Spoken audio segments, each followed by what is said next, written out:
राजू और दीपू दो दोस्त थे और एक साथ ही पढ़ते। कॉलेज की परीक्षा पास आ रही थी, इसलिए वो जोरों शोरों से पढ़ाई कर रहे थे। वो एक ही कमरे में किराए पर रहते थे और किराएदार रोज उनसे किराया मांगता रहता था, पर उनके पास किराया देने के लिए पैसे नहीं थे। तुम लोगों ने अभी तक मकान का किराया नहीं दिया है। अभी हमारे पास पैसे नहीं है। जब हमें पैसे मिल जाएंगे तब हम आपका किराया चुका देंगे। मुझे अभी के अभी मकान का किराया चाहिए। हमारे पिताजी ने अभी तक पैसे नहीं भेजे हैं, तो हम तुम्हें किराया कहाँ से दे दें? अगर किराया नहीं दे सकते तो सुबह अपना सामान लेकर यहाँ से रफू चक्कर हो जाना। वो जो मैंने 50,000 अपनी बहन के इलाज के लिए रखे थे, वो दे दे तू इनको। 50,000? उसमें 2,000 कम है ना। कोई बात नहीं, मेरी बहन का नहीं होगा, पर तू इनके मकान का किराया दे दे। मेरी बहन जिंदगी और मौत से लड़े तो इन्हें क्या फर्क पड़ता है। मकान मालिक को बड़ा दुख होता है। मकान मालिक सोचता है कि राजू को अपनी बहन के इलाज की बहुत फिक्र है, इसलिए वो उससे कहता है, ये ले 2,000, अपनी बहन का इलाज करा ले। मैं इतना जालिम भी नहीं कि तुम्हारी बहन का दर्द ना समझ सकूं। कोई बात नहीं बेटा, तुम्हारी बहन ठीक हो जाएगी। अंकल जी, मैं बस ये सोच रहा हूँ कि इसकी बहन पैदा कब हुई, मुझे पता कैसे नहीं चला। तेरी कोई बहन नहीं, मुझे बेवकूफ बना रहे हो तुम दोनों दोस्त। निकल जाओ अभी यहाँ से। अपना बोरिया बिस्तर उठाओ और बाहर का रास्ता। मकान मालिक उन दोनों का सामान बाहर फेंक देता है। वो दोनों अपना सामान उठाकर भटकते हुए जंगल की ओर चल पड़ते हैं, जहाँ पर राजू की टोपी एक बंदर उठाकर पेड़ पर चढ़ जाता है। अरे, इस बंदर ने तो मेरी टोपी छीन ली। अरे बंदर, मेरी टोपी तो वापस कर दे। ये मेरी लकी टोपी है, मैं तुझे नहीं लेने दूंगा। एक काम कर, इसको पत्थर फेंक कर मार, बदले में तुझे ये टोपी फेंक कर मारेगा। राजू ऐसा ही करता है, पर बंदर बहुत चालाक होता है। वो पेड़ पर लगे आमों को उसकी ओर फेंकता है और जब आम खत्म हो जाते हैं तो वो पेड़ पर रखे एक नक्शे को उसकी ओर फेंकता है। आजकल के बंदर बहुत चालाक हो गए, पत्थर के बदले टोपी नहीं आम फेंक रहे हैं। और ये नक्शा कैसा है, जरा खोल के तो देख। अरे ये तो कोई खजाने का नक्शा लग रहा है। देख, यहाँ पर खजाना भी बना हुआ है। अरे वाह, मजा आ गया। किराए के मकान से निकले तो खजाने का नक्शा मिल गया। चल चल जल्दी चल, खजाना ढूंढने चलते हैं। राजू और दीपू खजाना ढूंढने के लिए चल पड़ते हैं और पीछे से बंदर उसकी टोपी भी उसकी ओर फेंक देता है। राजू टोपी पहनकर आगे बढ़ जाता है और फिर दोनों नक्शे के अनुसार एक गुफा के अंदर पहुंचते हैं।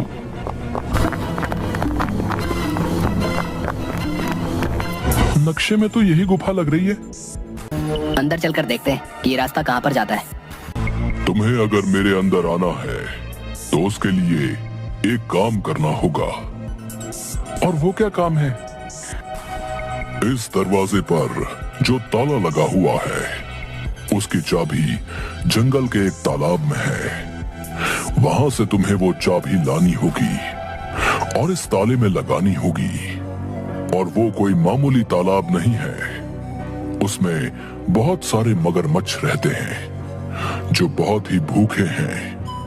और तुम्हें सूर्योदय से पहले इसी काम को अंजाम देना होगा, नहीं तो तुम उसी तालाब में रह जाओगे और कभी वापस नहीं आओगे। दोनों सोच में पड़ जाते हैं और उस तालाब की ओर चाबी लेने के लिए चल पड़ते हैं। जब वो तालाब के पास पहुंचते हैं तो देखते हैं कि वो तालाब मगरमच्छों से भरा हुआ है। अरे यार, ये तो मगरमच्छों से भरा हुआ है। अगर हमने इस तालाब में एक भी कदम रखा तो ये मगरमच्छ हमारा पल में सफाया कर देंगे, क्योंकि ये तो बहुत भूखे लग रहे हैं। हमें खजाना लेने के लिए कुछ ना कुछ तो करना ही होगा। मेरे पास एक उपाय है। हम दोनों तालाब की दोनों तरफ से तालाब में घुसेंगे, जिसकी वजह से एक तालाब में घुसेगा तो सारे मगरमच्छ उसकी तरफ आएंगे और दूसरी तरफ से दूसरा बंदा तालाब के अंदर से चाबी लेकर आ जाएगा। ये काम तो मैं करूंगा क्योंकि मैं तुझसे बड़ा हूँ। तू पीछे की तरफ से खजाना लेकर आ जाना। इसमें बड़े और छोटे की क्या बात है, मैं आगे से जाऊंगा, इससे सारे मगरमच्छ मेरी तरफ आएंगे। राजू और दीपू अपनी अपनी जान की बाजी लगाने के लिए तैयार हो जाते हैं। अंत में राजू तालाब में उतरने के लिए तैयार होता है और दीपू बार बार उसको मना करता है, पर वो नहीं मानता और उसे तालाब की दूसरी ओर जाने के लिए कहता है। परंतु जैसे ही राजू तालाब में उतरता है तो सारे मगरमच्छ कमल का फूल बन जाते हैं। अरे ये क्या, ये सारे मगरमच्छ कहाँ गए? ये तो सब कमल का फूल बन गए हैं। अरे ये तालाब में से कौन सी देवी प्रकट हो रही है? कुछ समझ में नहीं आ रहा। मगरमच्छ कमल का फूल बन गए और नदी में से देवी प्रकट हो रही है। आखिर ये सब हो क्या रहा है? राजू और दीपू की दुविधा देखकर वो देवी बोलती हैं, मैं इस तालाब की रक्षा करने वाली देवी हूँ और इस तालाब की मगरमच्छ के रूप में रक्षा कर रही थी, परंतु तुम्हारे मन की सच्चाई और एक दूसरे के लिए प्यार देखकर मैंने तुम्हारे रास्ते को साफ कर दिया है। अब तुम्हें कोई भी विपत्ति नहीं आएगी। तुम इस तालाब में से खजाने की चाबी ले सकते हो। राजू और दीपू उस तालाब में कूद पड़ते हैं और अंदर जाकर गुफा की चाबी ले आते हैं।